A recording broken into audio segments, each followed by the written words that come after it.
Curta esse vídeo e siga a Audiobiblioteca no YouTube. Capítulo 5, dos novos liberalismos ao neoliberalismo. As reivindicações do liberalismo social. Segundo Albert Dicey, de 1835 a 1922, o jurista liberal que escreveu o clássico The Law of the Constitution, a reforma legal na Inglaterra conheceu duas fases durante o século XIX.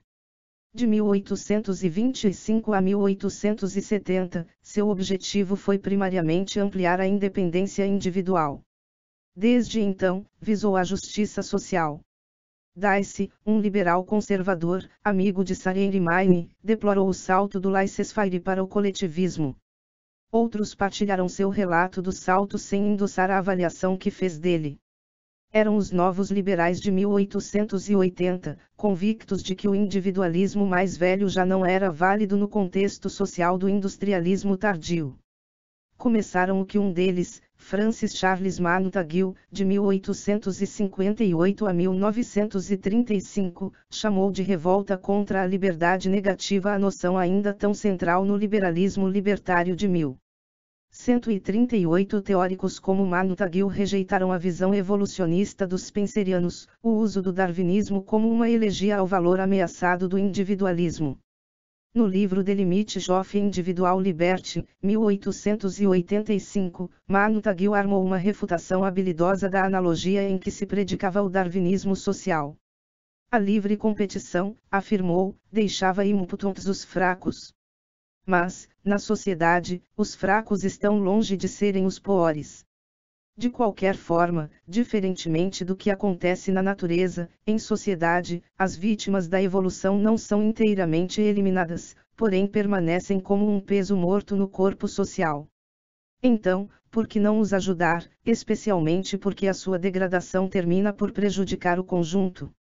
A defesa que Montague fez do liberalismo social estava longe de ser anti-individualista. Montague pensou que nos tempos modernos as pessoas diferem em suas personalidades, se não em suas vestimentas, mais do que diferiam no passado. Na Idade Média, suas diferentes roupagens recobriam muito mais uniformidade. Cavalheiro, burguês e camponês tendiam a partilhar a mesma vida interior ou a falta desta. Não é verdade, argumentou Montague, que a sociedade moderna é de tal forma organizada que deixa pouco espaço para a liberdade individual. O que é desafortunado é que a sociedade está organizada para a consecução de dinheiro, mas desorganizada para qualquer outra finalidade. A mesma fé individualista inspirou as famosas Lectures on the Principles of Political Abnegation, pronunciadas em Oxford por Thomas Hill Green, de 1836 a 1882, em 1879, publicadas póstumamente em 1886. A morte prematura de Green não impediu que sua redefinição do liberalismo se tornasse muito influente antes da Grande Guerra. Filho de um clérigo de Yorkshire, Green adotou o hegelianismo na Oxford de meados da era vitoriana. Mas seu hegelianismo era um tanto peculiar. Pois enquanto retinha a ideia do mestre de que a história é uma longa luta pelo aperfeiçoamento humano, ele pôs um acento kantiano na autonomia individual. Tanto em ética como em teoria política, Green salientou o valor absoluto da pessoa como a fanzeurigo das comunidades humanas. O novo liberalismo era tão individualista quanto o de Mill. Não obstante, também implicava uma crítica dos pressupostos filosóficos de Mill.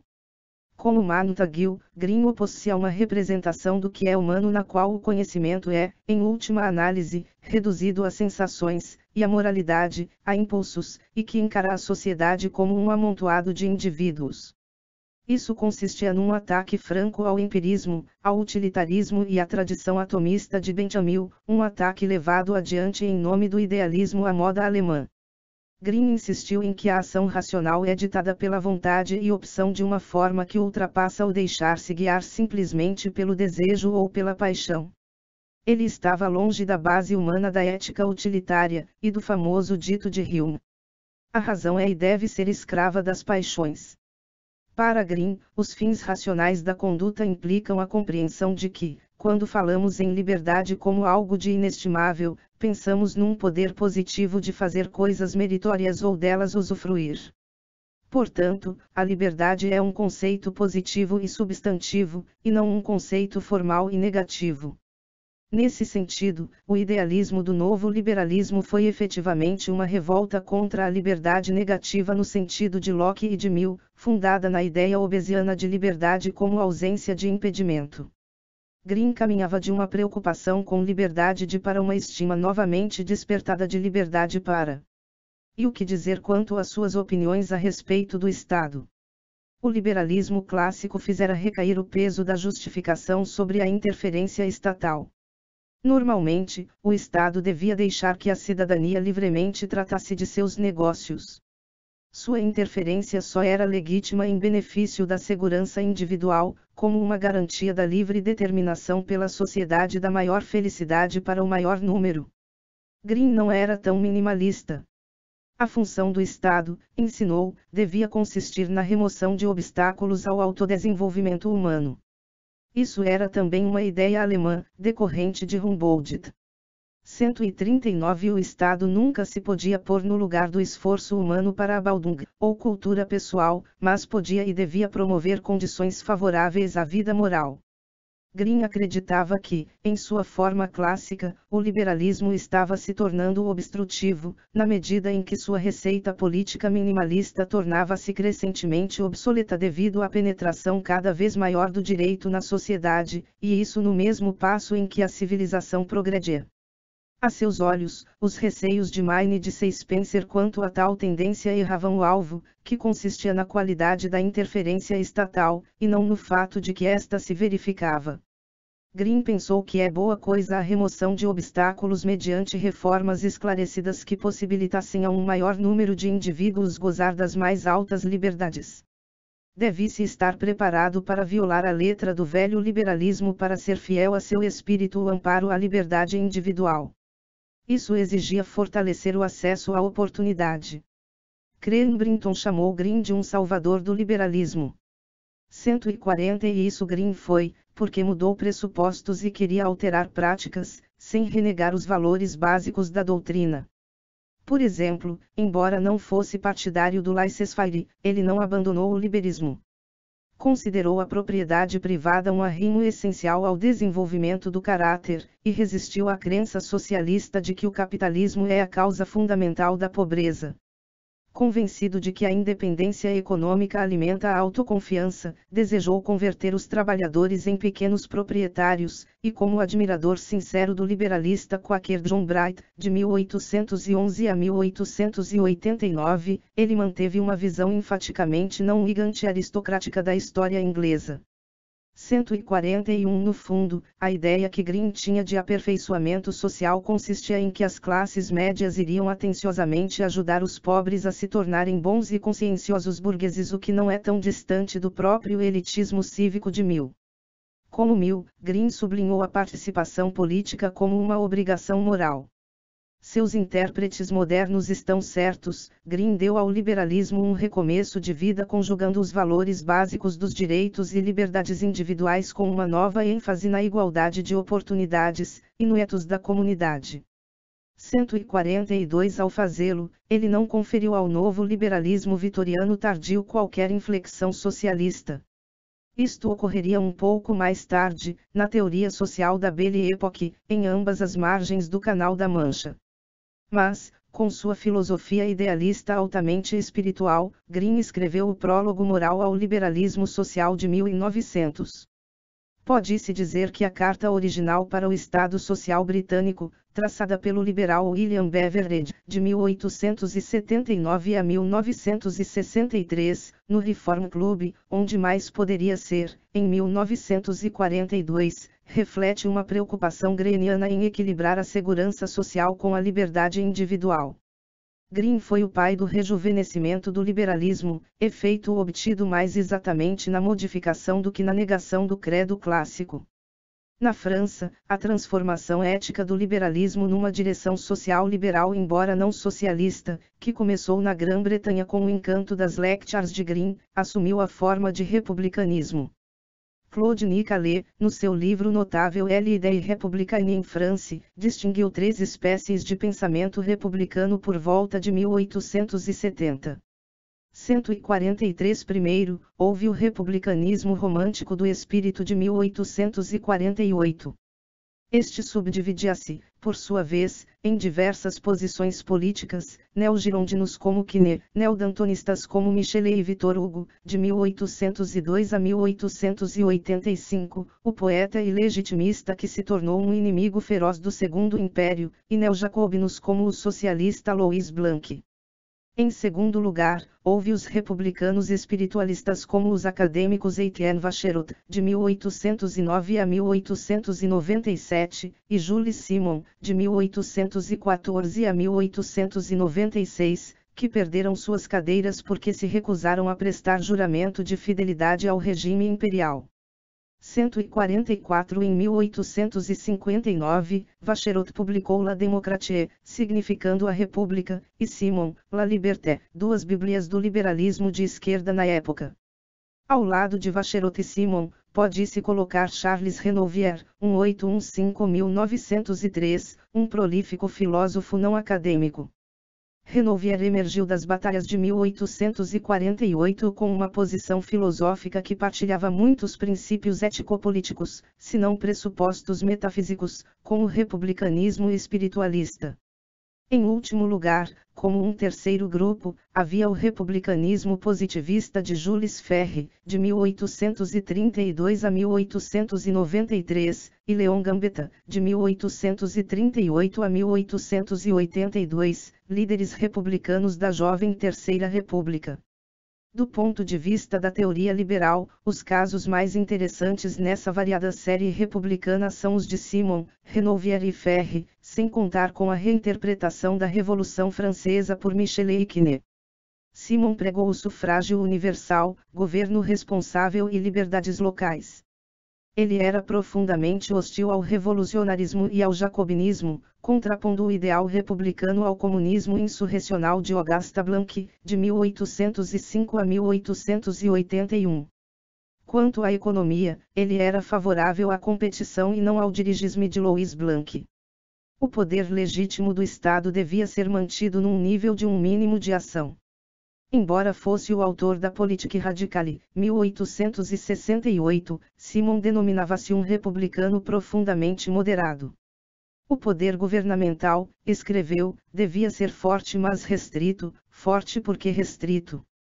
Como Simon, Jules Ferry serviu como ministro nas primeiras décadas da Terceira República. Tendo arruinado as transações financeiras do famoso prefeito de Paris de Napoleão III, numa série de artigos para Le Temps, coligidos espirituosamente como Les Contes Fantastiques de Haussmann, um trocadilho fundado na bem conhecida ópera cômica Les Contes Fantastiques de Hoffmann, Ferry foi ele próprio nomeado prefeito da capital depois da queda do Império. Mas o seu maior trabalho foi o que executou como ministro da Educação na década de 1880, implantando a impressionante cadeia de escolas leigas que, na frase de Eugene Weber, transformaram os camponeses em franceses. Oriundo de um meio burguês protestante, Ferry era um liberal anticlerical para quem a ação do Estado quanto ao problema social devia ser preferivelmente higiênica a terapêutica. O governo deveria encorajar arranjos de segurança social, mas sem tentar remediar diretamente necessidades sociais. 145 Ferry concebeu a República como uma alavanca do progresso tanto moral quanto material. A República era ao mesmo tempo uma ordem e um ideal predicados não em direitos naturais, mas na evolução do espírito e da sociedade, como no positivismo de Comte.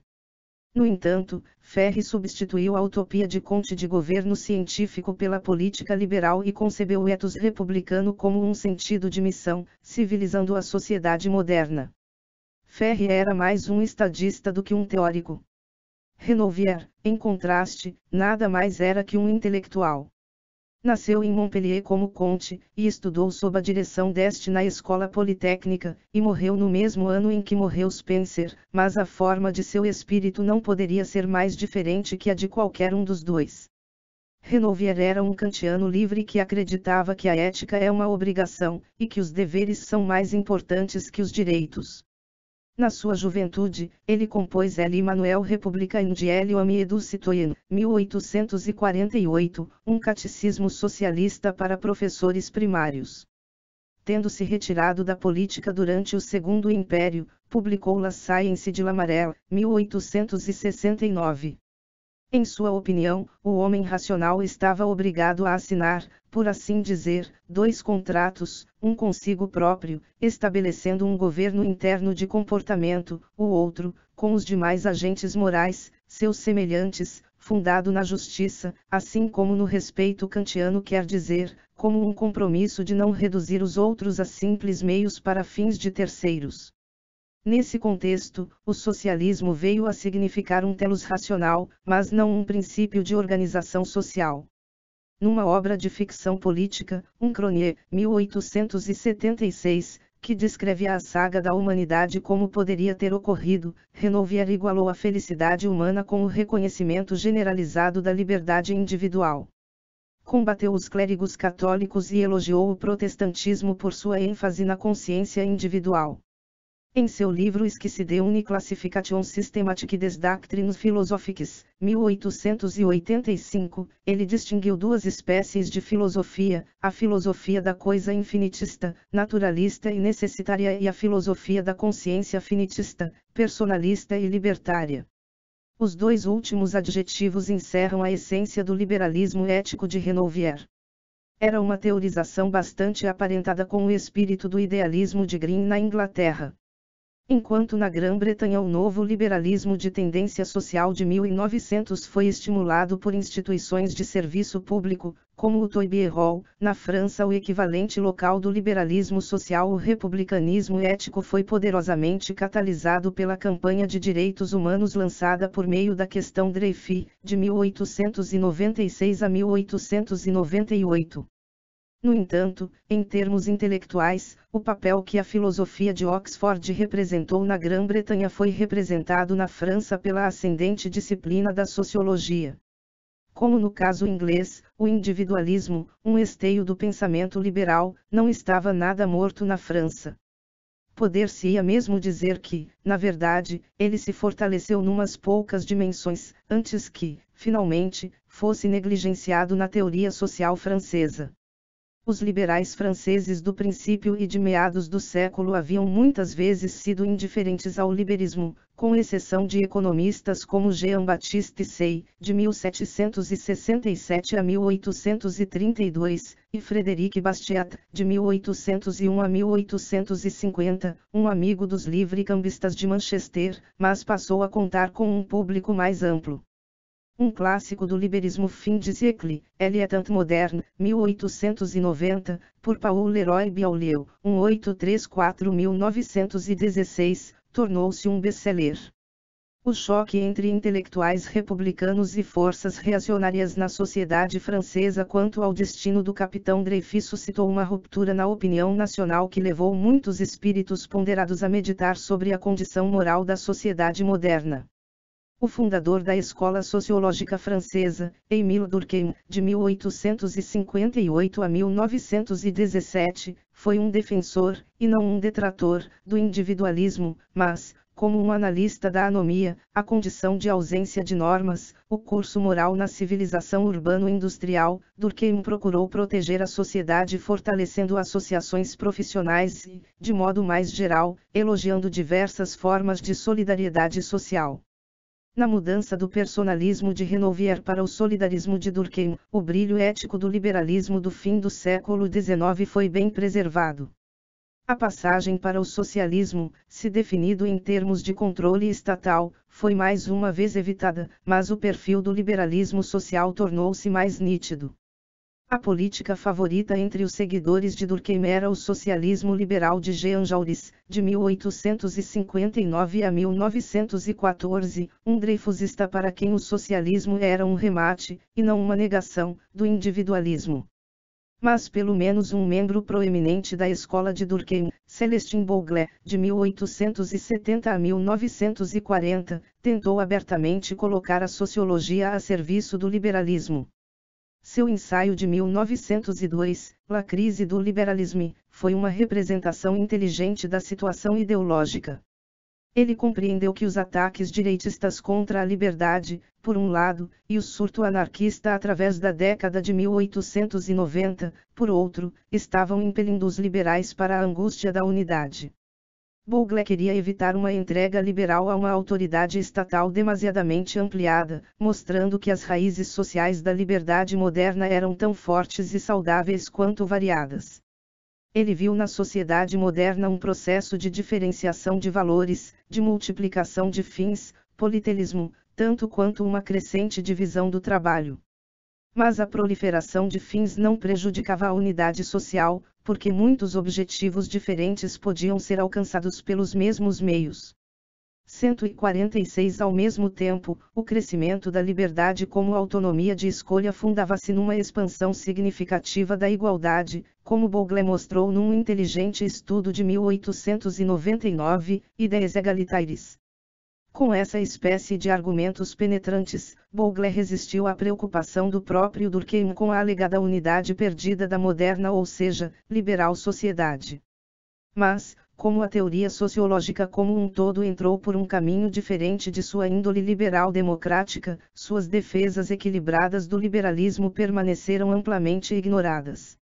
Pode-se ligar legitimamente o durkheimianismo com o liberalismo, independentemente de rótulos, por causa da fidelidade geral da escola ao individualismo como a moderna matriz de valores.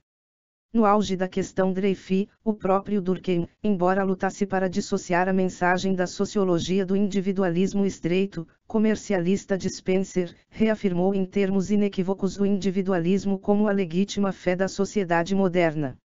147 Outra ponte entre a sociologia e a tradição liberal foi a atitude durkheimiana para com o Estado.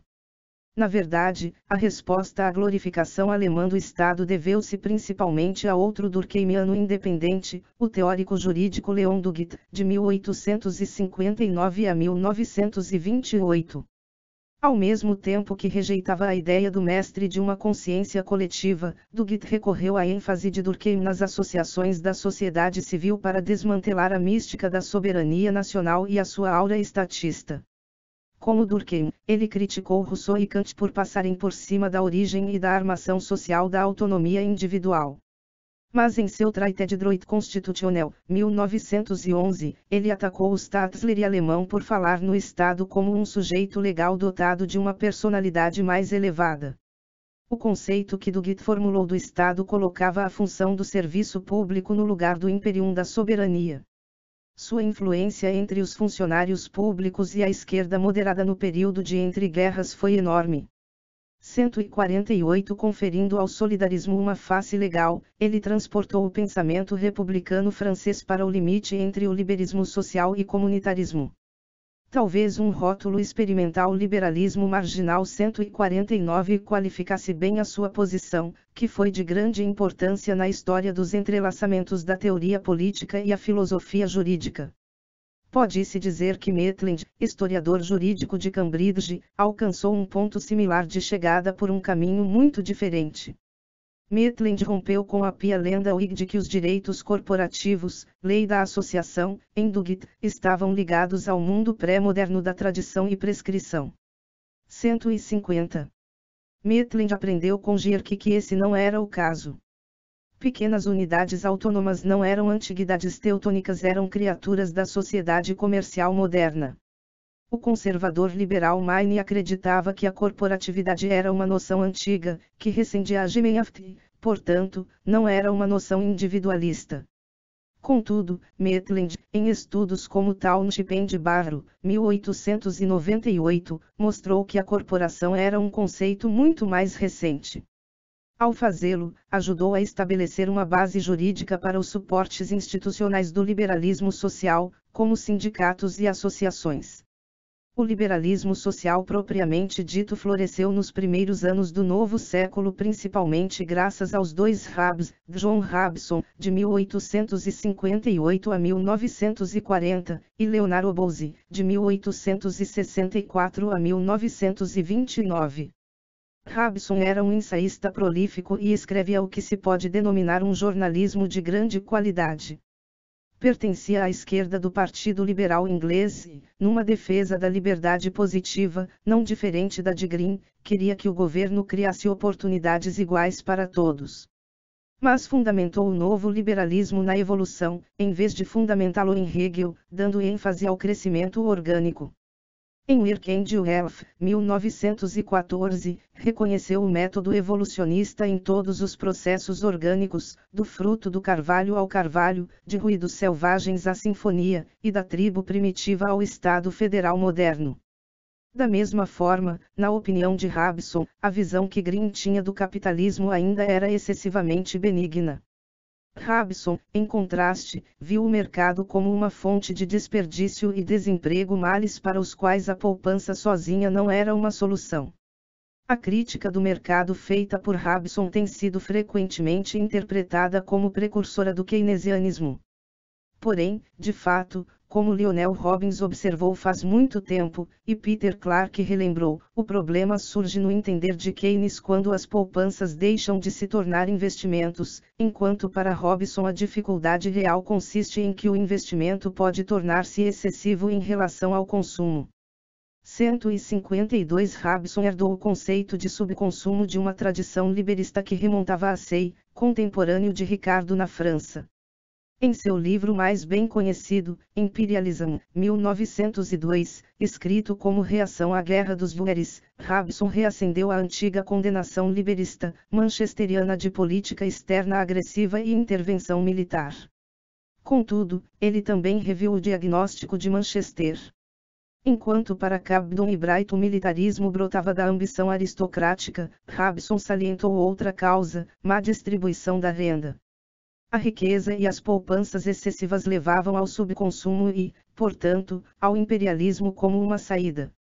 Antes dos conflitos dos Boeres, Robson e seu amigo Obozy, como novos liberais, partilhavam a visão coletivista dos Fabianos, os Webbs e Shaw. Quando os Webbs, como outros liberais reformistas tais como Esquif e Aldani, declararam-se favoráveis à ação imperialista na África do Sul, os dois Rabs afastaram-se deles. O protesto anti-imperialista de Robson tinha um veio de culturpessimismos e ele deplorou a traição dos trabalhadores aos intelectuais na oposição à guerra e à força do jingoísmo, isto é, do chauvinismo agressivo, numa sociedade industrial avançada. Na opinião de Robson, o remédio estava à mão, imponha-se taxação redistributiva e, como resultado, haverá consumo e justiça em casa, assim como paz no exterior. Seu ensaio de 1909 The Crisis of Liberalism foi escrito em defesa da reforma social, o embriônico Estado Social de Lloyd George. O que Robson pleiteava era alguma propriedade pública do solo, que permitisse habitação decente, transporte público, nenhum monopólio, uma rede nacional de escolas públicas, no sentido continental, e um sistema legal mais justo.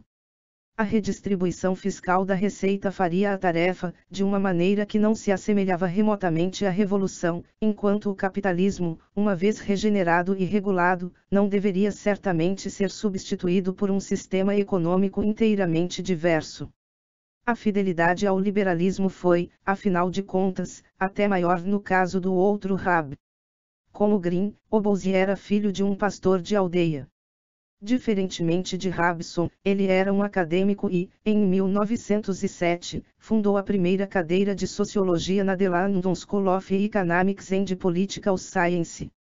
Era um evolucionista do espírito, quer dizer, um evolucionista que dava ênfase à emergência de formas mais nobres de existência, em vez de salientar a aspereza da sobrevivência dos mais aptas.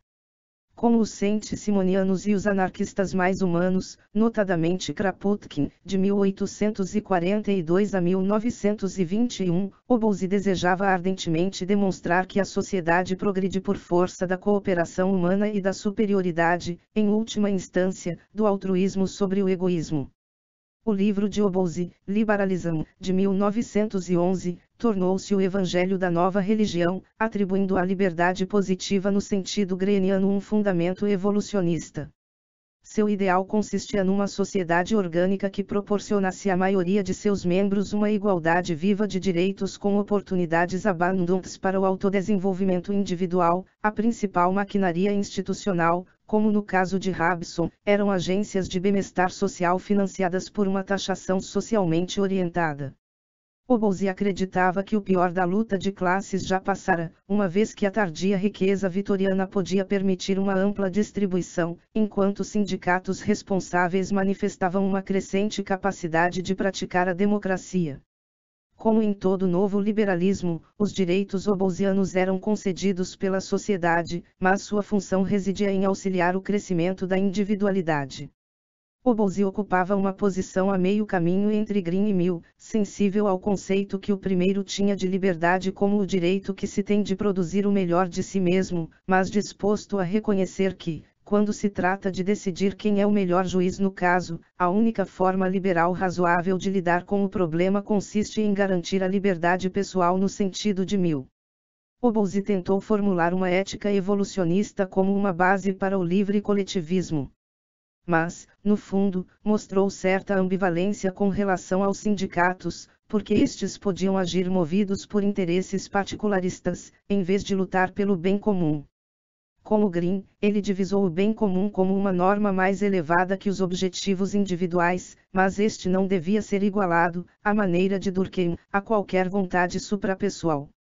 Na Londres do tempo da guerra, ouvindo o estrondo das bombas alemãs, Obozy raivosamente travou um duelo particular com Hegel, escrevendo todo um volume, The Metaphysical Theory of the State, 1918, a fim de refutar o tributo de Bernard Bosanquet, de 1848 a 1923, e de outros hegelianos britânicos ao eu coletivo.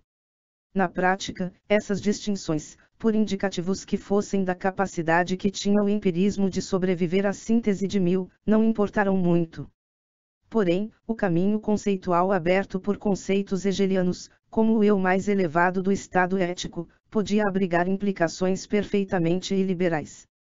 Francis Herbert Bradley, de 1846 a 1924, o principal neo-idealista, escreveu um ensaio muito influente, Minha Posição e Seus Deveres, coligido em seus Ethical Studies, 1876, que reduzia o eu moral a uma alimentação social do eu sobre a consciência da função humilde que se tem no interior do organismo social.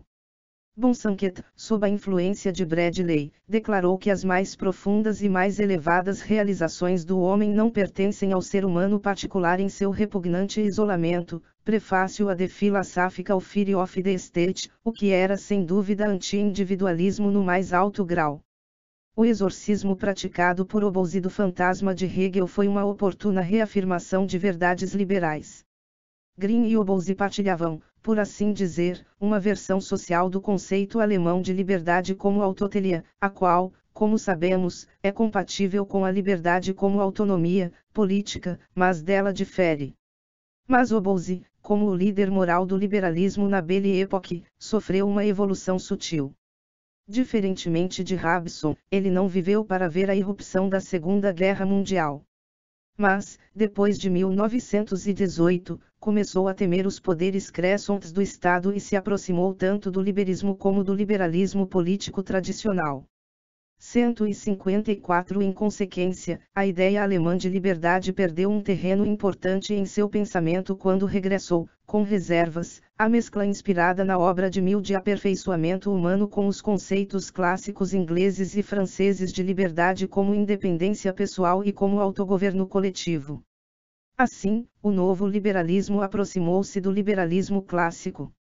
Tudo bem ponderado, o novo liberalismo, inclusive o liberalismo social dos dois Rabs, não se apresentava como muito estranho ao pensamento de Mill. Os novos liberais queriam implementar o potencial para o desenvolvimento do indivíduo que fora caro a Mill em seguimento a Humboldt, e ao fazê-lo pensaram no direito e no Estado como instituições propiciadoras daquele desenvolvimento. Esta preocupação com a liberdade positiva levou-os a ultrapassar o Estado minimalista. Mas não eram de qualquer forma hostis, como questão de princípio, seja ao individualismo, seja ao liberalismo, e sua preocupação cívica já estava presente em Tocqueville e Mill. Eles certamente se livraram da primeira estatofobia liberal, mas não eram estatistas. Com o benefício do recuo no tempo, o liberalismo social da Belle Époque se parece mais com o liberalismo clássico do que com o socialismo da vertente principal, pelo menos antes que o socialismo se transformasse conscientemente em social-democracia. De Kelsen a Keynes, liberalismo de esquerda no entreguerras. Na França, o porta-voz do radicalismo como liberalismo de esquerda foi um contemporâneo dos dois Rabs, Émile Chartier, conhecido como Alain, 1869-1951. Alain percorreu uma longa carreira, ensinando filosofia em licéus, evitando deliberadamente a Sorbonne. Dreyfusista, lutou na Grande Guerra, mas tornou-se então um crítico feroz do nacionalismo belicoso, uma das posições definidoras da direita. Na década de 1920, seu dissabor pela estrutura social republicana ditou livros como Le citoyen contre les pauvres, 1926, em que o singular, o cidadão, é típico, pois a qualidade do liberalismo de esquerda de Alain não era, como no caso dos dois Rabs, uma modulação do individualismo na forma de preocupação social. Era antes um ataque moral contra o parlamentarismo corrupto, à medida que a Câmara Republicana se perdia em escândalos sem fim. O individualismo de Alain era áspero, beirando o anarquismo. Para ele, a democracia não era o resultado final nobre de um republicanismo pedagógico, como em Simon e Ferre, era, de forma mais imediata, uma estratégia anti-elitista, uma arma contra o despotismo tanto militar quanto político. O ensaísmo de Alain proporcionava mais raiva do que teoria política, mas foi altamente influente no período de entreguerras e uma leitura decisiva para a geração, nascida no início do século, de Sartre, Simone Weil e Raymond Aron. Na Itália, o liberalismo de esquerda era menos moralista e mais historicamente orientado. A morte prematura, como um exilado antifascista, de Piero Gobetti, de 1901 a 1926, privou a esquerda liberal de um líder imaginativo. Em 1924, 2 anos depois da fascista Marcha sobre Roma, o jovem turinês Gobetti coligiu uns poucos ensaios sob o título, já dado a um hebdomadário, A Revolução Liberal. Seus veredictos históricos eram bastante duros, o Risorgimento fora um fracasso, e a política parlamentarista corrupta no governo de Giolitti, na Belle Époque, fora um simples prefácio ao fascismo. Quanto ao presente, os liberais e os republicanos à direita histórica não afinavam com os novos tempos. Os socialistas eram impotentes e os comunistas burocráticos, enquanto os nacionalistas se tornaram presas de uma retórica vazia. Como o marxista Gramsci, Gobetti sonhou com uma revolução social italiana, a promessa não cumprida do Risorgimento. Contudo, ele tinha em vista uma revolução italiana que, diferentemente da francesa, seria preferencialmente popular, em vez de burguesa, e ainda assim diferentemente da russa liberal em vez de comunista. Quase da mesma idade que Gobetti, Carlo Russelli, de 1899 a 1937, também morreu moço assassinado por bandidos fascistas na França. Seu objetivo, como declarado em Socialismo Liberal, 1928, era resgatar o socialismo do marxismo. Enquanto o marxismo opusera o socialismo ao liberalismo, Russelli insistiu em que o socialismo só podia superar sua derrota diante do fascismo agindo como verdadeiro herdeiro da ideia liberal. O socialismo tinha de ter a liberação como objetivo, e o Estado liberal improvável, mas de que não se devia desistir como meio. Essa tendência liberal socialista alimentou o efêmero Partito de Azione, fundado em 1942 pelo filósofo acadêmico Guido Calogero, nascido em 1904. O partido estava destinado a ser o berço político do jovem Norberto Bobbio, cuja obra discutiremos ao encerrar este capítulo. 155 No mundo alemão, o liberalismo de esquerda significou antes de mais nada uma doutrina política conveniente à República de Weimar, aquela ordem institucional frágil que nascera da derrota do Reich Guilhermino e do esmagamento do socialismo vermelho. O maior nome da teoria política e jurídica de Weimar foi o de um austríaco, Hans Kelsen, de 1881 a 1973, que terminou seus dias como professor de direito em Berkeley, depois de codificar a Constituição da República Austríaca, 1920, e de servir como juiz no Tribunal Constitucional. Rebento de uma família judia da Galícia, Kelsen lecionava em Colônia quando Hitler subiu ao poder. Quando ele publicou a Teoria Pura do Direito, 1934, o reitor da Escola de Direito de Harvard, Roscoe Pound, chamou-o de inquestionavelmente o maior jurista da época. No mínimo, ele era o mais influente, desde a Inglaterra até a América Latina e o Japão. Kelsen reestruturou a tradição do positivismo jurídico. O positivismo jurídico afastou o direito natural reconhecendo a contingência do laço que liga o direito à moralidade. No entanto, tendo separado o direito da ética, os positivistas jurídicos mais velhos esgotaram as normas em fatos, reduzindo direitos e obrigações a acontecimentos do acaso. Kelsen, pelo contrário, salientou a natureza normativa do direito.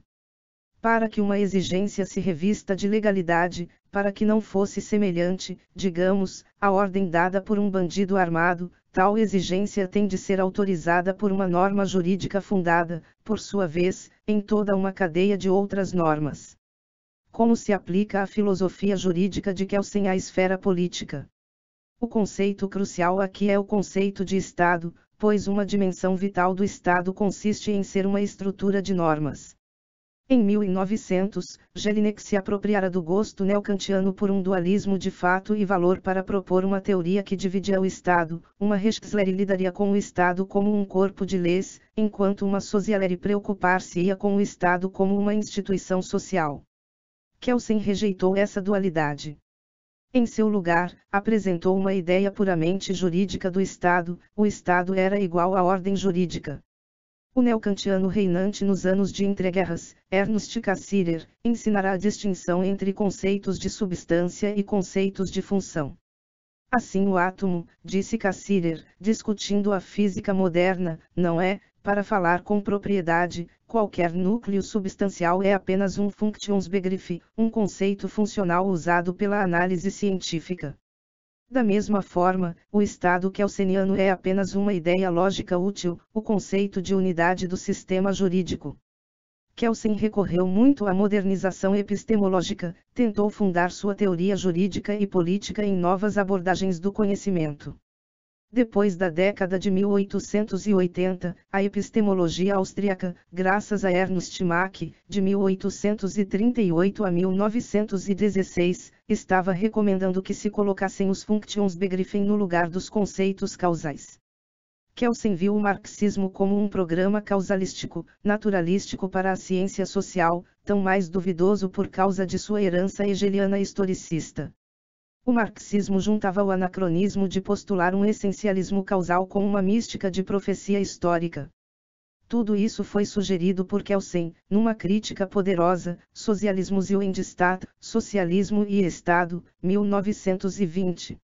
Os marxistas se equivocaram a respeito das relações entre Estado e sociedade de duas maneiras. Primeiro, reduziram o Estado à expressão de forças sociais, tornando assim um paradoxo a sua famosa reivindicação da abolição final do Estado. Em segundo lugar, os marxistas erraram ao afirmar que havia uma contradição, Widerspruch, entre Estado e a sociedade. Pois a sociedade é para o Estado o que um conceito mais amplo é para um conceito mais estreito, como mamífero para o homem. O relacionamento, portanto, é de distinção e implicação, e não de contradição, é um Gegensatz, não um Widerspruch. Kelsen também combateu as opiniões da direita antiliberal, notadamente os escritos do jurista Renano Carl Schmitt, de 1888 a 1987. Schmitt descobriu uma coincidência entre o Estado e a sociedade. Na sua obra de 1931 Der Ritter der Verfassung, O Guardião da Constituição, ele afirmou que, enquanto as instituições liberais do século XIX não se haviam alterado, a situação sociopolítica real fora profundamente modificada. Uma mudança principal consistia precisamente em que já não se podia discernir o que era político do que era social. A sociedade tornara-se Estado na medida em que o Estado moderno atuava crescentemente como uma agência econômica, um Estado previdenciário, uma fonte de cultura, e assim por diante. Do Estado absolutista dos séculos XVII e XVIII, e do Estado neutro do século seguinte, acontecerá um salto, em política europeia, para o Estado total. Aos olhos de Schmitt, o Estado total, por sua vez, devia ser totalmente politizado, com poucos limites liberais constitucionais. Para Kelsen, em contraste, o Estado é e permanece sendo um grupo específico no interior da sociedade, a Associação para o Poder, Rechtsverband. Mas, como o sistema legal de governo, o Estado reflete a natureza de uma ordem jurídica que, como o direito positivo, regula sua própria criação. O sistema jurídico como Estado denota um processo mediante o qual as normas se tornam cada vez mais concretas, terminando em instruções específicas emitidas por indivíduos autorizados, os agentes do Estado. Num artigo publicado em 1922, na revista de Freud, Imago, Kelsen valeu-se da psicologia de massa da psicanálise para salientar que Freud distinguia corretamente a massa primitiva, transitória, que seguia cegamente caudilhos, como a horda primitiva, em Totem e Tabu, 1912-13, das massas artificiais, estáveis, que substituem o líder por um princípio abstrato. Para Kelsen, o Estado pressupõe a segunda espécie, institucional, de massa, correspondendo à especificação inteiramente normativa de seu princípio diretor. A nomogênese e o processo de formação de normas é crucial para Kelsen. Em 1920, o mesmo ano em que primeiro publicou Socialismus und Staat, ele editou um clássico entre as modernas exposições com respeito à democracia, Von Wesen und Wert der Demokratie, da essência e do valor da democracia. A democracia, segundo Kelsen, é uma espécie particular de nomogênese, remontando à distinção kantiana entre autonomia e heteronomia. Kelsen destacou a forma pela qual as constituições regulam a produção de normas num dado Estado ou sistema jurídico. Quando o destinatário de tais normas não toma parte em sua elaboração, o sistema é heterônomo. Quando toma, o sistema é autônomo. Politicamente, a heteronomia significa autocracia, e a autonomia, democracia. A democracia, na medida em que implica o princípio de autogoverno, é um processo de nomogênese autônoma. Na década de 1920, Kelsen também deixou claro que a democracia liberal é fruto de uma visão relativista. O pluralismo político implica um pouco de reconhecimento de perspectivismo, de crenças menos que absolutas, como ele argumentou. A democracia pluralista é a ordem social adequada a uma cultura marcada pelo que Weber chamou de o politeísmo de valores, uma ideia sempre citada. Assim Kelsen, o liberal de esquerda nos turbulentos anos de Weimar, acrescentou um argumento epistemológico à sua esclarecida defesa jurídica do Estado democrático. 157 Woodrow Wilson, de 1856 a 1924, não é um nome normalmente incluído em enciclopédias do pensamento político, mas modificou a índole do liberalismo americano. Os pais fundadores haviam compreendido o contrato social republicano como um meio de resolver ou harmonizar conflitos de interesses moderados. Pode-se dizer que Wilson foi o primeiro grande líder americano que se mostrou insatisfeito com esse ideal sensato de consenso utilitário. Como um acadêmico proeminente, ele introduziu na política americana o que a ideologia do campus tanto estimaria meio século mais tarde, a ética da convicção, a política do princípio. Seu sonho de democracia de liderança abriu caminho para o reformismo patrício do segundo Roosevelt. O programa real de Wilson, a Nova Liberdade, que foi formulado com a ajuda do juiz Louis Brandeis e conquistou para Wilson a Casa Branca em 1912, evitou atacar o capitalismo, concentrando seu fogo nos grandes trusts.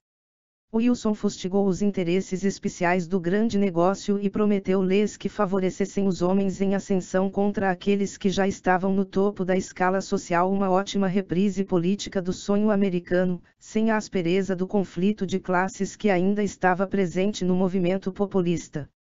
Mesmo o utopismo de sua posição internacional na Conferência de Paz em Versalhes era coerente com o tradicionalismo, em última instância, de suas opiniões políticas, pois como Richard Hofstadter divisou, exatamente como a esperança wilsoniana de competição sem monopólio retrocedeu ao capitalismo de meados do século, seu pacifismo, depois de 1918, objetivava restaurar o equilíbrio mundial de poder rompido pela guerra. 158 Num plano estritamente teórico, a variação esquerdista no liberalismo americano deve mais a um outro acadêmico contemporâneo, John Dewey, 1859-1952. Pedagogo ilustre, Dewey mudou-se para a recém-fundada Universidade de Chicago quando tinha 30 e poucos anos, e instalou ali sua famosa escola-laboratório. No início do século, foi para Colômbia. Ele era um pragmatista do método de tentativa e erro, para quem o objetivo era mais o aperfeiçoamento do que a perfeição, e um crítico eloquente, embora algumas vezes fácil, do afastamento da filosofia com relação ao mundo ativo. Transformou o namoro ocasional do liberalismo clássico, como o de Mill, com princípios socialistas numa simpatia mais forte. Seus livros, notadamente Democracy and Education, 1916, e Freedom and Culture, 1939, ajudaram esquerdistas como Sidney Ruka a se livrarem do dogma marxista sem abandonar inclinações socialistas. A Teoria do Impulso em Human Nature and Conduct, 1922, um tratado sobre psicologia social, foi o auge do pragmatismo de Dewey. Para Dewey, a verdade é a eficácia. Toda realidade é relativa ao homem, e todos os fins humanos são imanentes, com nenhum fim além ou absoluto. Dewey esboçou o seu pragmatismo como um instrumentalismo para dar ênfase ao fato de o comportamento e o conhecimento não passarem de instrumentos de adaptação à experiência, assim como de transformação dela. Ler Hegel ensinou-lhe um sentido de interrelação e também uma visão altamente dinâmica da realidade. Dewey partiu para desafiar a tradição clássica de Platão à luz da síndrome moderna do empirismo e utilitarismo. A tradição clássica pressupunha que o universo era essencialmente fixo e imutável, enquanto, em matéria de conhecimento, dava primazia à contemplação individual. Contudo, para Dewey o criticismo, significando a aplicação do sentido de adaptação a problemas de comportamento, consistiu num processo de investigação mediante o qual se escolhe a espécie de ação capaz de transformar uma situação perturbadora numa condição integrada. O criticismo é assim, preeminentemente, uma atividade social, um método sustentado de intercâmbio inteligente. 159 A moral e a política são, portanto, tanto sociais quanto experimentais. O mais elevado bem humano é o crescimento de tal adaptação coletiva. A natureza humana é social desde o início, embora nem por isso menos individualizada. O livro de Dewey Individualism, Old and New, de 1930, censurou a cultura pecuniária da nossa época como uma perversão do individualismo com base no ideal de perfectibilidade. Assim, Dewey manteve o valor da individualidade enquanto rejeitava sua antítese à sociedade. É fácil distinguir o motivo por que, se a moral e política são assim entendidas, a democracia liberal de um forte cunho espiritual reformista tornou-se, para Dewey, a ordem social mais legítima. O que Kelsen acabou por valorizar em nome do pluralismo dos valores, Dewey exaltou como um regime mais bem adaptado à realidade de mudança. Em 1938, Dewey fez bom uso de seu saudável instrumentalismo numa curta polêmica com Trotsky. No começo daquele ano, o grande exilado soviético escreveu um ensaio intitulado A Moral deles e a Nossa. Era, entre outras coisas, uma defesa tardia da atitude muito criticada de Trotsky na rebelião de Kronstadt de 1921. Não há critérios morais, argumentou Trotsky, fora da história e independentes do homem social. A não ser no caso de manutenção da fidelidade a absolutos religiosos, extramundanos, deve-se reconhecer que a moralidade é um produto do desenvolvimento social. Mas isso não constitui licença para que se recorra a um maquiavelismo vulgar. Pelo contrário, nem todo fim é legítimo. Antes, ele próprio tem de ser justificado. Portanto, a conclusão do ensaio de Trotsky foi devotada a afirmar a superioridade do fim marxista à libertação da humanidade. Dewey aceitou o ponto de partida de Trotsky, a rejeição da ética absolutista, religiosa ou não. Em sua resposta, Meios e Fins, publicada na mesma revista, The New International, Dewey salientou que o fim, no sentido das consequências, proporciona os únicos critérios para a moral. Mas se os meios são justificados na medida em que conduzem a fins apropriados, é por isso mesmo mais necessário examinar cada meio com muito cuidado para determinar inteiramente quais seriam as suas consequências. E fora exatamente isso que Trotsky deixara de fazer. Exaltando a luta de classes e mesmo o terror revolucionário como meio para a libertação humana, Trotsky prejulgara os meios de uma maneira a priorística. Pois não havia razão por si só evidente para declarar que a luta de classes era o único meio de conseguir a melhora substancial da condição humana. 160 A resposta de Dewey constituiu uma tranquila vitória lógica do pragmatismo sobre o dogma revolucionário. Com a irrupção da guerra, a figura central no liberalismo de esquerda para o mundo de expressão inglesa não foi nem Dewey nem Kelsen, porém John Maynard Keynes, de 1883 a 1946. Não o filósofo pedagogo, nem o jurista, mas o economista que reformulou a economia política, tornando-se a principal referência do liberalismo reconstruído.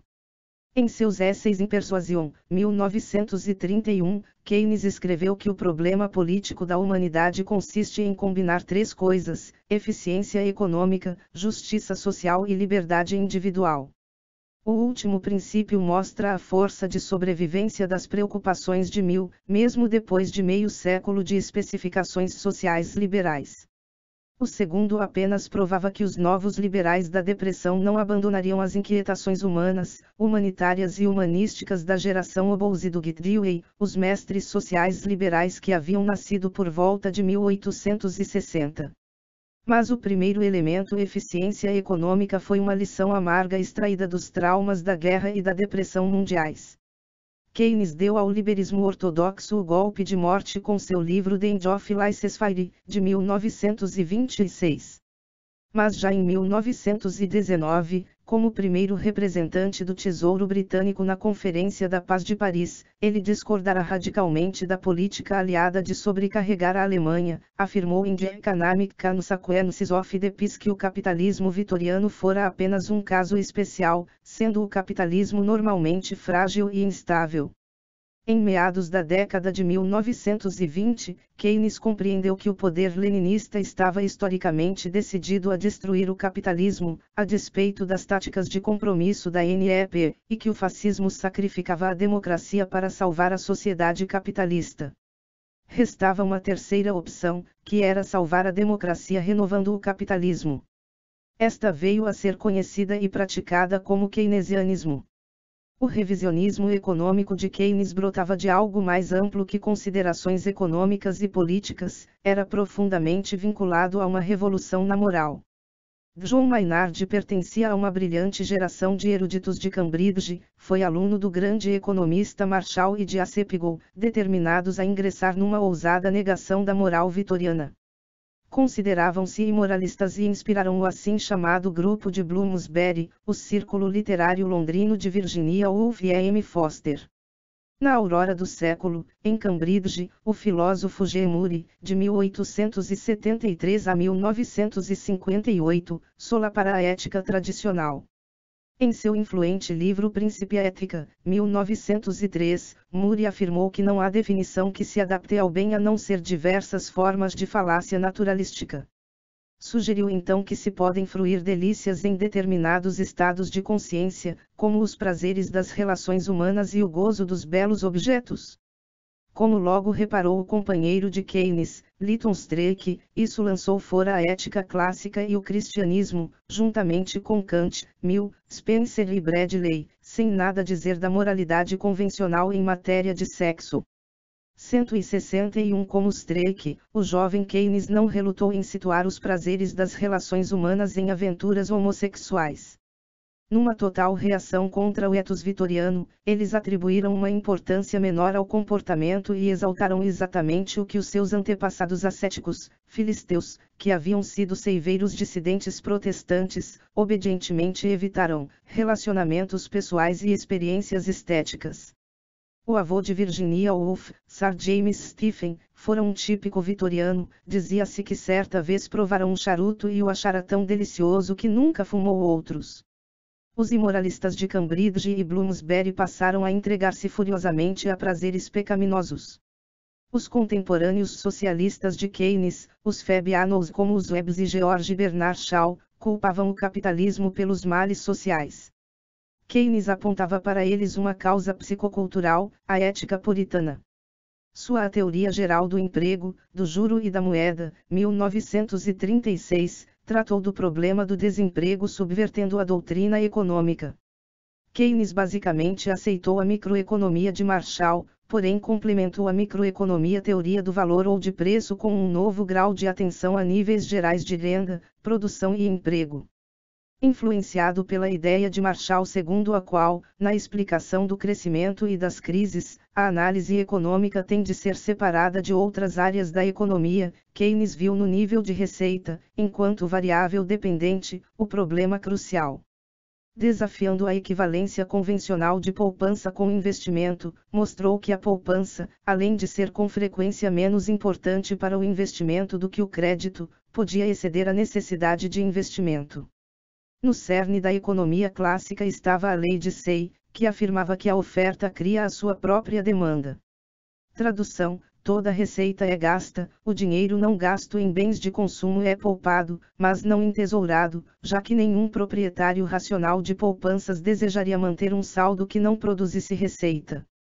Keynes, no entanto, mostrou que em algumas circunstâncias o dinheiro é entesourado, se não por outro motivo, por não constituir apenas um meio de troca, mas também uma soma de valor para propósitos especulativos, um meio de adquirir bens no futuro. Assim, deixada a si mesma, a taxa de poupança não significaria alto investimento, acarretando a redução do desemprego. Por conseguinte, Keynes propôs a eutanásia do capitalista e uma socialização um tanto abrangente do investimento, como a resposta criativa do capitalismo à insistência socialista na socialização de produção. Como foi observado, a prescrição de Keynes residia em que o Estado controlasse os gastos e a demanda, em vez de controlar a propriedade e a oferta. Além disso, a concentração na demanda agregada muito fazia para desarmar a luta de classes, já que uma demanda forte levaria a um tempo a altos lucros e ao pleno emprego, com salários crescentes. O diagnóstico de Keynes foi, com efeito, muito britânico. As singularidades da situação, o papel-chave desempenhado pelo dinheiro, a quase ausência de investimentos e de acumulação de capital eram traços britânicos. Já foi dito que, embora Keynes gostasse de pensar em si mesmo como o coveiro que enterrara a economia ricardiana, ele estava apenas adaptando-a. O que Ricardo tinha principalmente feito fora analisar como o resultado da rivalidade entre latifundiários e industriais determina a taxa de acumulação de capital. Keynes, hostil a City, 162 substituiu o latifundiário pelo financista e se concentrou no nível de emprego, em vez de fazê-lo na taxa de acumulação. 163 Contudo, o keynesianismo projetou a análise de curto prazo de Keynes. Sua teoria era defeituosa no que diz respeito a ciclos comerciais e retardamentos, numa receita de longo prazo para crescimento e desenvolvimento, apoiando-se em pressupostos duvidosos quanto à demanda e ao consumo. O próprio Keynes superestimou a racionalidade de políticas econômicas adotadas por governos democráticos. Ele ignorou, numa palavra, o que Samuel Brittan chamou graficamente de as consequências econômicas da democracia, as múltiplas distorções acarretadas por pressões de grupos de interesses capazes de fazer prevalecer, ou de bloquear, o mercado político democrático. 164 Keynes não quis que o governo invadisse a esfera microeconômica. Mas tal ocorreu, muitas vezes em nome do próprio Keynes, atuando o governo diretamente sobre salários e preços. Keynes procurou a origem das baixas nos instintos entesourados de uma classe de capitalistas. Contudo, Milton Friedman, escrutinando a história monetária dos Estados Unidos, entre a vitória sobre os Confederados e os anos de Eisenhower, descobriu que a instabilidade decorrera principalmente de inconstâncias no suprimento de dinheiro e, portanto, do comportamento governamental mais do que de qualquer outro fator. O paradoxo de Keynes consiste no seguinte dilema: embora tivessem obtido lucros fabulosos, os capitalistas vitorianos haviam preferido investir a consumir, e quando os trabalhadores atravessaram a maior miséria, mantiveram-se obedientes, em vez de se revoltar. Nada disso subsiste, via de regra, no capitalismo moderno, pós-keynesiano. Já não há mais autodomínio. Hoje em dia, o próprio setor público, com seus exércitos burocráticos, cabala para conseguir maiores gastos governamentais, alimentando ainda mais a crise fiscal do Estado. Ironicamente, as receitas de Keynes, o antipuritano, só funcionaram enquanto a ética puritana, a saber, ascetismo e abstenção, se manteve como força viva na sociedade capitalista. Karl Popper e uns poucos moralistas liberais do pós-guerra. Tecnicamente, Karl Popper, nascido em 1902, não é um filósofo político, mas um crítico severo de filosofias políticas associadas a uma crença particular: historicismo. O historicismo pode ser, grosso modo, descrito como a teoria da lógica, ou significado global, da história. Popper, no entanto, o define como uma abordagem da ciência social com a finalidade de predição. Tal abordagem é para ele intelectualmente insustentável e moralmente repugnante. A dedicatória de sua monografia The Poverty of Historicism, de 1957, reza: aos inumeráveis homens e mulheres de todos os credos ou nações ou raças que caíram vítimas da crença fascista ou comunista nas inevitáveis leis do destino histórico. O próprio Popper, o brilhante filho de prósperos judeus luteranos de Viena, fora um membro independente do Círculo de Viena de Positivistas Lógicos, grupo liderado por Moritz Schlick, de 1882 a 1936, e Rudolf Carnap, de 1891 a 1971, quando teve de fugir pouco antes do Anschluss nazista, ou seja, da anexação da Áustria. Passou a guerra na Nova Zelândia, já autor de um clássico da epistemologia moderna, A Lógica da Pesquisa Científica, 1934, e então lecionou, desde 1945, na The London School of Economics and Political Science. Em The Poverty of Historicism, como em sua prévia e longa contribuição para a teoria social, a sociedade aberta e seus inimigos, 1945, Popper tentou estabelecer um laço entre o historicismo e o totalitarismo. Ele viu o marxismo, em particular, como um historicismo econômico, proporcionando a cosmovisão para uma utopia totalitária. A ideia de Popper consistia em que os revolucionarismos totalitários do nosso século, a despeito de todas as suas pretensões à novidade radical, são no fundo monstros políticos com base em raízes profundamente arcaicas. A lógica da pesquisa científica representou o racionalismo crítico como a disposição para expor-se, enfrentando o risco de falsificação. Diferentemente dos neopositivistas de Viena, Popper considerava a falseabilidade, e não a verificação, o critério do conhecimento científico. A sociedade aberta é análoga, em matéria de sociedade, a essa ousadia intelectual. É uma cultura livre e pensante, altamente individualista, em que as pessoas se responsabilizam pelas decisões umas das outras. A sociedade aberta de Popper é, com efeito, uma versão mais individualista do criticismo de Dewey como uma forma de vida.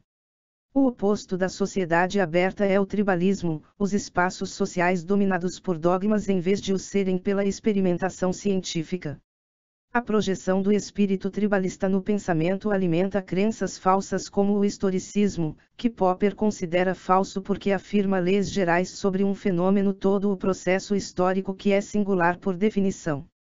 Na medida em que a crítica de Popper contém uma justificação de uma certa espécie de sociedade e de política, ela é, de forma patente, uma defesa consequencialista da democracia liberal, algo não muito distante da posição de Mill em On Liberty.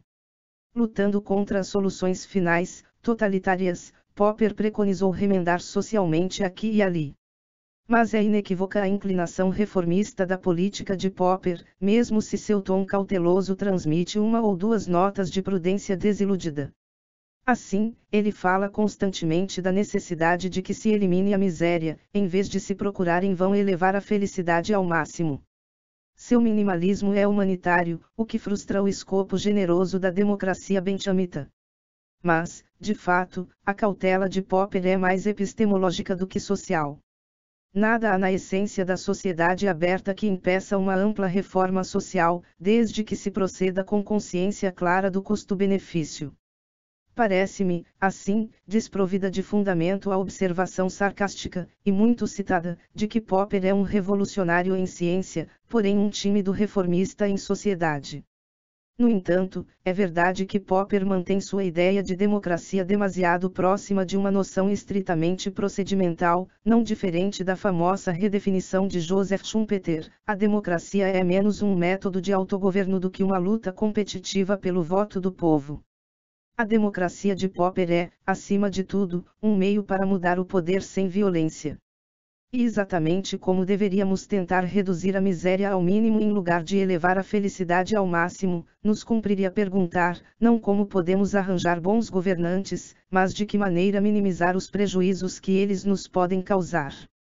Popper também ressaltou o paradoxo da democracia, o fato de que a democracia pode suicidar-se votando na tirania, como ocorreu no fim melancólico da República de Weimar. Popper permanece principalmente um epistemólogo, um teórico da ciência, nos seus últimos escritos, como Conhecimento Objetivo, 1972, da evolução, a um tempo natural e humana. Sua obra pouco tem a oferecer no que diz respeito a uma análise da estrutura da política ou da natureza da autoridade. Alguns críticos salientaram que a sua analogia científica é fraca por tratar de problemas sociais, já que questões dessa natureza, diferentemente de indagações científicas, não existem, via de regra, em isolamento e, portanto, com elas não se pode lidar com um espírito de desprendida objetividade. 165 Também se pode criticar o âmago da posição de Popper, as suas afirmações quanto ao historicismo e ao totalitarismo. Foi exatamente o que fez Lord Quinton.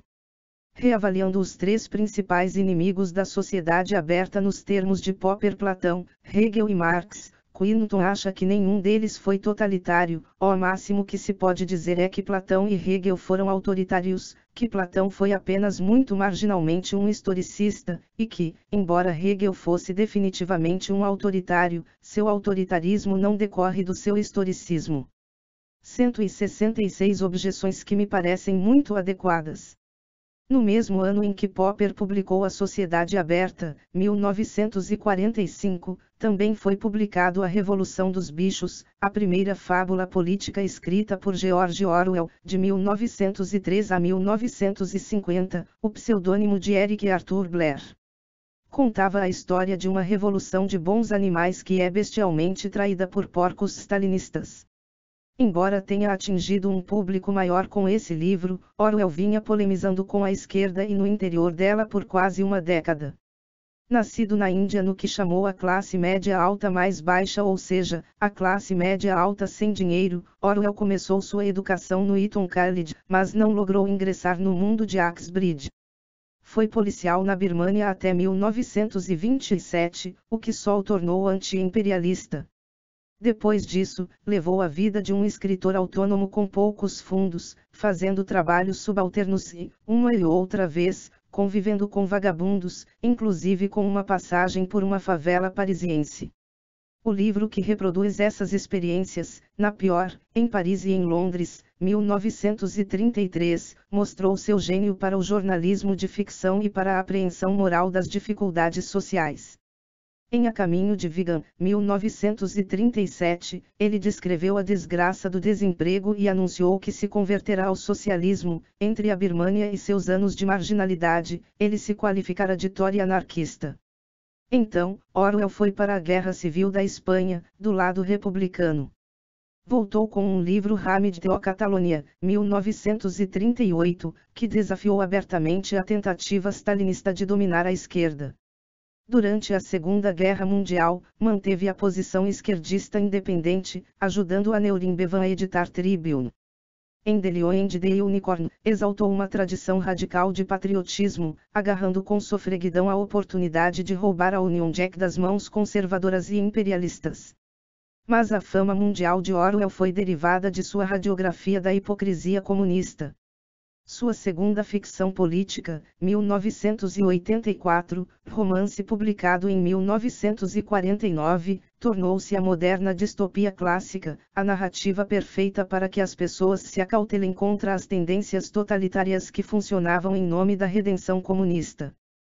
Particularmente, o que Orwell fez para desmistificar a novilíngua 167, a descarada desonestidade intelectual embrulhada nas nobres mentiras do partido, é coisa de que não se pode esquecer, uma maravilhosa proeza da ideologia crítica. E seus ensaios retomaram muitos temas liberais: censura, violência, linguagem obscura. Orwell acreditava que era da maior importância destruir o mito soviético. Será que esse gesto fazia dele um liberal? Temos aqui um problema de autodefinição. O Orwell maduro sempre pensou em si mesmo como um socialista democrata, nestes mesmos termos. As suas opiniões eram muito apresentadas com a repugnância que D.H. Lawrence sentia pela civilização industrial moderna, certamente um grave desvio da cosmovisão da principal corrente do liberalismo. Por outro lado, Orwell nunca alimentou inclinações tradicionalistas. Durante toda a sua vida, escreveu como um libertário igualitário, muito mais próximo do liberalismo popular de William Cobbett do que de qualquer noção próxima, seja ao ethos patrício conservador ou Whig, seja ao novo elitismo tecnocrático dos Fabianos. Ele foi, acima de tudo e sempre, um crítico mordaz de todos os elitismos, inclusive, é claro, o elitismo dos intelectuais radicais. 168. Num aspecto básico, Orwell foi sem dúvida um liberal, seu amor pelo individualismo desenfreado. Em Dentro da Baleia, 1941, ele escreveu que o romance é praticamente uma forma protestante de arte, porque é produto do indivíduo autônomo. Foi de tal posição um valor central partilhado por Locke e Mill, Obozy e Keynes que a prosa cristalina de Orwell exibiu sua crítica moral irresistível da ideocracia socialista. O socialista típico, escreveu ele, é um homenzinho impertigado com um trabalho de executivo, usualmente abstêmio e vegetariano. É claro que não se tratava de sugerir que o farisaísmo é endêmico aos socialistas, mas de mostrar o quanto pode ser pedante a mentalidade de alguns autodesignados salvadores da humanidade. Previsivelmente, vários entre eles tentaram rebaixar o Orwell maduro ao papel de um praticante preconceituoso da Guerra Fria e a figura de um burguês decadente, e essa espécie de exercício veio à tona de maneira oportunista por ocasião do aparecimento de 1984. 169. Talvez a melhor resposta a tais investidas de má fé entre intelectuais radical chique seja relembrar tranquilamente a inabalada popularidade de Orwell na Europa Oriental. Orwell, afinal, não foi nenhum teórico, nem formalmente liberal, mas o liberalismo não pode dispensar a verve ética de seu libertarianismo. Também cristalina foi grande parte da prosa do romancista, teatrólogo e ensaísta Albert Camus, de 1913 a 1960, a contrapartida francesa de Orwell como um moralista liberal menos na autodefinição. Um pai noir, francês colonial do norte da África, Camus passou uma infância órfã de pai num bairro operário de Argel. Mas, durante a ocupação, o brilhante jovem já estava escrevendo para o Combat, jornal da resistência. Em 1942, Camus publicou um longo ensaio, O Mito de Sísifo, exortando o homem moderno, ateu, a enfrentar o desafio do absurdo. O cerne do absurdo era, é claro, a mortalidade, e Camus, por causa disso e de seu extraordinário romance O Estrangeiro, 1942, foi logo incluído entre os existencialistas. No entanto, seu existencialismo era menos como o de Sartre, que acentuava a incessante embora fútil inquietação da consciência humana, do que um regresso à moral pagã. Camus exaltou o sul, o espírito do Mediterrâneo, lucidez e sensualidade, um sentimento de tragédia e um gosto pela medida.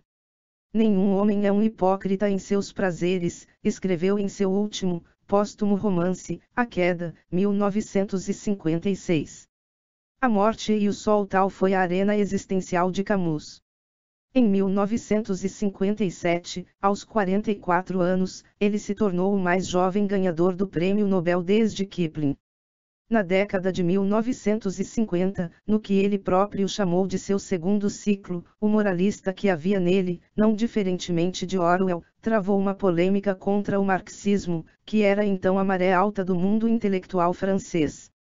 Camus divisou o historicismo marxista como um álibi, uma fuga pseudocientífica da carga da liberdade. Em L'Homme Révolté, 1951, seu segundo ensaio de maior importância, Camus declarou, contra Nietzsche, que Platão estivera certo. Pois a história não tem consciência, e, consequentemente, temos de olhar para outra parte, desde que queiramos encontrar critérios para a humanidade de nossos atos e instituições. Os stalinistas e os existencialistas sartrianos pareciam-lhe todos prisioneiros da história, o que o levou a uma amarga polêmica com o grupo de Les Temps Moderns, a prestigiadíssima revista de Sartre. A brecha foi logo alargada pelo impacto da tragédia argelina. Sartre e seus seguidores apoiaram o anticolonialismo integral de escritores como Frantz Fanon, de 1925 a 1961, Camus, dilacerado entre a justiça e sua mãe, fidelidade pessoal e princípio democrático, acabou por escolher um silêncio farisaicamente condenado pela esquerda parisiense. Camus reconheceu com prazer o papel desempenhado por Marx no despertar de nossa má consciência social. No entanto, advertiu que nenhuma dialética autêntica jamais afirmaria seja um fim da história, seja um fim para a história. O idealismo revolucionário levava a slogans e, portanto, ao terror, indiferente ao sofrimento humano. Era melhor ter revolta do que revolução, o esforço nítido e lúcido para dizer não ao absurdo da vida e aos males da sociedade. Era isso o que recomendava o pensamento solar, em vez da neblina da fé revolucionária. Otávio Paz, o grande escritor mexicano, resumiu e enriqueceu mais tarde essa antítese entre o historicismo da revolução e a ética presentista da revolta. Camus era verdadeiramente semelhante a Orwell em seu anseio por uma posição independente de esquerda e, acima de tudo, em seu dom de radiografar a retórica da revolução. Em sua notável peça Les Justs, de 1950, os revolucionários são personagens burguesas que não buscam tanto a justiça como a autojustificação. Ainda necessitamos dessa espécie de realismo moral. 170. O mundo latino, nas décadas do pós-guerra, contou com pelo menos mais um notável moralista liberal, Salvador de Madariaga, de 1886 a 1978. Muito mais velho que Camus e mesmo Orwell, Madariaga foi um prolífico homem de letras espanhol que contribuiu para o estabelecimento da Liga das Nações. Republicano moderado, publicou em 1937 um ensaio político, Anarquia ou Hierarquia, que continha a sabedoria histórica de um liberal conservador decepcionado. Em tempos europeus mais antigos, pensou Madariaga, o Estado fora como uma planta. Mas o Estado moderno, filho das revoluções inglesa, americana e francesa, fundava-se no princípio do contrato. O problema consistia em que a democracia, para ser estável, necessitava ser orgânica, não apenas a soma de opiniões passageiras, mas o fruto maduro do convívio. Quanto a plebiscitos, estes eram errados porque dependem da massa, e não da nação orgânica, e também porque, sem dúvida, o liberal Dom Salvador estava horrorizado com o abuso dos plebiscitos em mãos fascistas. O testamento político de Madariaga foi de La Angustia a la Libertad, 1955. O livro criticava a excessiva confiança do liberalismo vitoriano na harmonia natural e final dos egoísmos individuais. As erinhas fascistas e os flageladores comunistas aproveitaram-se do vácuo resultante. Portanto, dever-se-ia abandonar o sufrágio universal e construir em seu lugar um federalismo geral, uma pirâmide de associações locais e industriais. Era novamente o organicismo,